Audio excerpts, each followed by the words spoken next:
Assalamualaikum warahmatullahi wabarakatuh. Selamat pagi anak-anak semuanya. Nah, pada pembelajaran kali ini kita masuk di pembelajaran yang ketiga di tema 4 subtema kedua. Nah, siapkan alat tulisnya dan dengarkan penjelasan dari Bu Puri ya. Oke, Bu Puri mulai. Bismillahirrahmanirrahim. Nah, pada pembelajaran ketiga kali ini kita akan belajar yang pertama muatan IPA, penghematan sumber daya alam dalam kehidupan sehari-hari. Nah, kebutuhan hidup manusia itu dapat dipenuhi dengan memanfaatkan sumber daya alam yang ada di muka bumi atau di sekitar kita. Nah, pemanfaatan sumber daya alam tersebut perlu dilakukan secara tanggung jawab agar apa? Agar terjaga persediaannya. Nah, salah satunya itu dengan menghemat penggunaannya. Nah, menghemat penggunaan sumber daya alam itu dapat kita terapkan pada kehidupan kita sehari-hari. Nah, contoh kegiatan menghemat penggunaan sumber daya alam misalnya menghemat air saat mencuci, baik mencuci mobil, mencuci piring, mencuci baju, dan lain sebagainya. Jadi, kalau air sudah tidak digunakan, ya dimatikan kerannya, jangan dibiarkan hidup ya. Jadi, kita dapat menghemat air saat kebutuhan kita sehari-hari. Jadi, jangan boros, jangan membuang-buangnya, gunakan sesuai dengan kebutuhan kita. Nah, misalnya juga menghemat kertas. Nah, hemat saat menggunakan kertas. Ya, jadi anak-anak harus menghemat kertas. Ingat, kertas terbuat dari apa? Hayo, tadi yang tahu?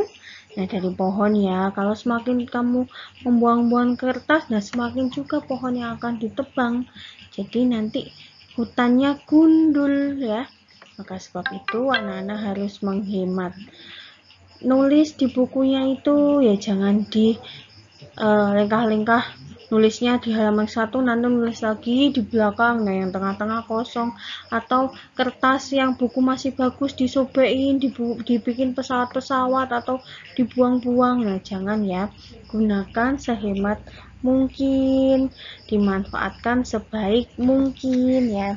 Ada juga contohnya melakukan daur ulang pada barang-barang bekas, misalnya dari botol-botol plastik itu bisa didaur ulang, terus koran-koran, kardus, dan lain sebagainya itu dapat didaur ulang kembali. Jadi kita harus menghemat sumber daya alam sesuai dengan kebutuhan, harus bertanggung jawab.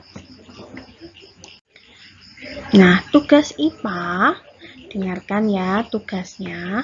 Bukalah buku 4D di halaman 37 dan bacalah dengan seksama kisah penambang belerang di Kawah Ijen.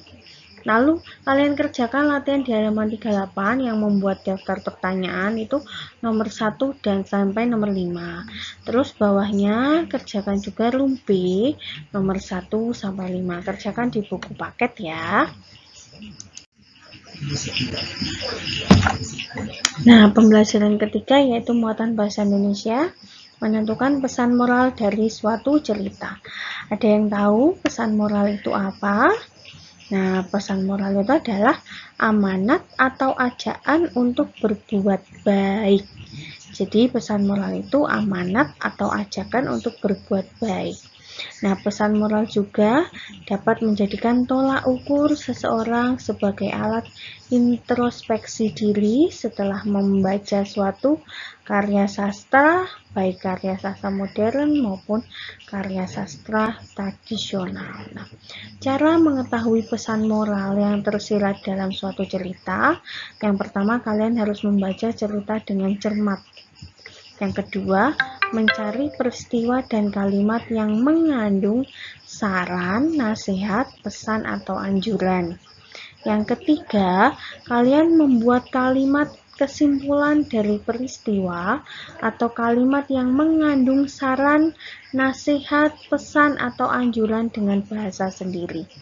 Jadi, kalian tuh harus membacanya, terus kalian tuh golei kalimat yang mengandung saran, nasihat, pesan, atau anjuran. Terus berkui anak-anak itu membuat kesimpulan ya, menggunakan kalimat yang mengandung saran, nasihat, atau pesan atau anjuran dengan bahasa kalian sendiri. Oke? Nah, lihat ini, silahkan nanti dibaca ya, tentang Raja Parkit yang cerdik. Nah, cobalah temukan pesan moral dalam cerita Raja Parkit yang cerdik pada bacaan di samping. Nanti anak-anak bisa mencari apa sih pesan moralnya tentang bacaan Raja Parkit yang cerdik. Nah, sekian ya dari Bu Puri untuk pembelajaran ketiga kali ini. Kita belajar muatan IPA, menghemat sumber daya alam, dan mengenai pesan moral. Jadi mengetahui menentukan pesan moral dalam suatu cerita. Sekian dari Bu Puri, semoga bermanfaat buat anak-anak. Jangan lupa tugasnya dikerjakan. Oke?